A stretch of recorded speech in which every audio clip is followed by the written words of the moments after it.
Untuk mendapatkan audio yang bagus dengan mudah, 80% of the time tuh aku selalu menggunakan wireless microphone. Setelah mencoba cukup banyak wireless microphone, mic yang sekarang jadi pilihan utamaku, yang bolak-balik paling sering kupakai, itu adalah Rode Wireless Pro. Tapi karena ini bukan mic baru, daripada ngasih full review, aku akan ngasih beberapa alasan kenapa mic ini tuh jadi pilihan utamaku. Disclaimer, Rode Wireless Pro ini dikirim secara gratis sama Rode, tapi nggak ada pertukaran uang sama sekali, dan Rode nggak minta video ini dibikin. Jadi video ini dibikin benar-benar karena kemauanku aja. Oke, jelas ya. Yang pertama udah pasti 32-bit float. Yang kurang familiar sama istilah ini bisa anggap ini tuh kayak shooting foto pakai kodek RAW. Jadi di post pro file tuh fleksibel banget. Bisa dibilang kita tuh nggak perlu lagi takut ketemu yang namanya peaking, karena waveform yang kelebihan kayak gini tuh bisa kita selamatkan. Tes, ini suaranya kalau teriak-teriak, cek. Dan sebaliknya juga sama. Kalau audionya terlalu pelan, kita bisa naikin gainnya tanpa perlu takut noise-nya ikutan naik juga.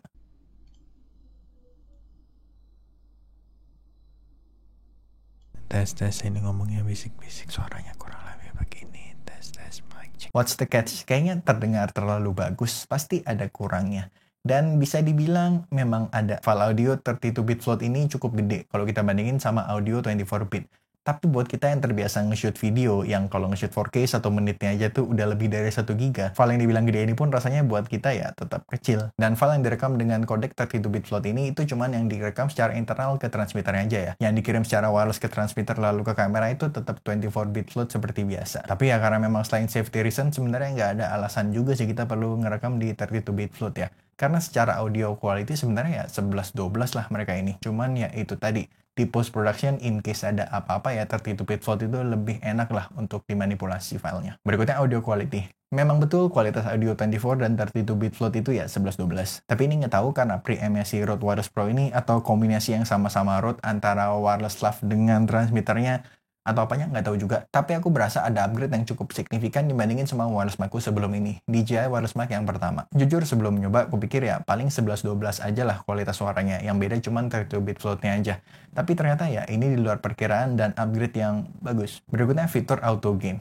Yes, auto. Fitur ini tuh surprisingly bekerja dengan baik untuk mengatur suara volume yang direkam tuh jadi lebih rata. Ketika aku lagi ngerekam sendiri-sendiri, bisa dibilang aku tinggal ngatur volume kamera ini ke 2, 3, atau 4 tergantung kameranya. Terus udah tinggal, nggak perlu mikir apa-apa lagi. Ngurangin satu hal yang perlu kita pikirin yang tentunya tuh sangat membantu. Terutama kalau kita lagi syuting sendirian kayak gini yang nggak ada yang bisa monitor audionya. Physical button. Kebanyakan setting yang perlu diganti tuh bisa kita ganti dengan physical button yang ada di transmitternya. Mungkin karena kebiasaan atau preferensi aja. Tapi aku lebih prefer untuk mengganti setting-setting tuh dengan physical button dibandingin touchscreen. Karena tergantung kondisi syuting, apalagi kalau kita lagi pengen cepet gitu ya, lebih gampang aja gitu kalau kita tekan tombol dibandingin masih swipe touchscreen-nya gitu kan. Berikutnya timecode. Yang kurang familiar dengan istilah ini bisa nonton video yang memang ngebahas masalah timecode ya, karena bakal terlalu panjang kalau dibahas di sini. Tapi dia dengan menggunakan timecode, file-file yang kita rekam tuh kayak punya timestamp-nya masing-masing sendiri. Jadi mereka kayak punya internal clock-nya sendiri. Jadi ketika kita ngedit, semua file video dan audio yang direkam secara terpisah tapi menggunakan timecode yang sama ini. Jadi di software editing kita bisa pakai data timecode tadi itu, dan file video dan audionya akan secara otomatis ada di timeline-nya sesuai dengan waktu perekaman mereka masing-masing. Jadi nggak perlu ditarik manual gitu, dipas-pasin, ngikutin lihat audio waveform-nya gimana segala macam, tapi itu udah otomatis semuanya. Untuk kamera yang nggak support timecode, kita bisa ngerekam file timecode ini secara audio waveform juga gitu.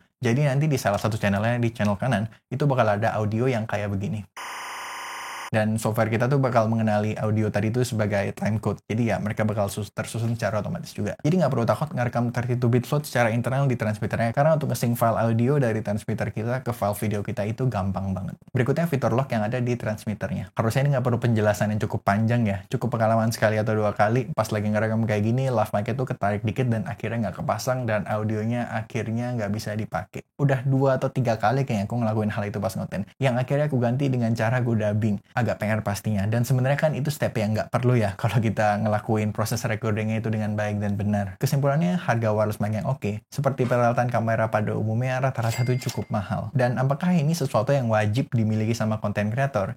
Ya jelas jawabannya enggak. Tapi kalau memang ada budgetnya, menurutku wireless mic ini tuh wireless mic terbaik yang bisa dimiliki oleh content creator dan prosumer. Aku nggak akan mengategorikan ini sebagai wireless microphone profesional ya, karena dia masih bermain di 2,4 dan 5 GHz sinyalnya. Dan itu range yang sering dipakai orang-orang entah untuk wifi, sinyal, dan lain-lain. Jadi kalau dipakai di tempat yang rame banget, kemungkinan wireless mic ini dapat gangguan tuh cukup tinggi. Betul ada internal recording segala macam yang pastinya membantu. Jadi silahkan ditimbang-timbang. Dan satu lagi, walaupun dia harga ini lumayan mahal, tapi saat ini kayaknya menurutku ini salah satu yang best value. Karena selain 2 transmitter dan 1 receiver yang kita terima, kita juga dapat 2 lav mic dengan berbagai macam aksesoris yang ada di dalam case ini. Lav mic yang kita dapat itu Rode Lav 2, yang harganya satunya tuh sekitar 1,4 juta dan kita dapat 2, lengkap sama aksesoris-aksesorisnya. Melihat apa aja yang kita dapat di dalamnya dan kualitas suara yang kita dapatkan lewat wireless microphone ini, menurutku ini sangat worth it dan recommended banget buat yang memang ada budgetnya. Nggak bakal nyesel. Aku kepikiran untuk bikin satu video yang ngebahas dan ngebandingin semua wireless microphone yang aku punya atau pernah pakai. Kalau itu sesuatu yang terdengar menarik, boleh bantu lewat komen di bawah ya. Karena aku nggak tahu topik audio ini sebenarnya sesuatu yang bakal menarik untuk ditonton atau enggak. Itu aja video kali ini, sampai ketemu di video berikutnya.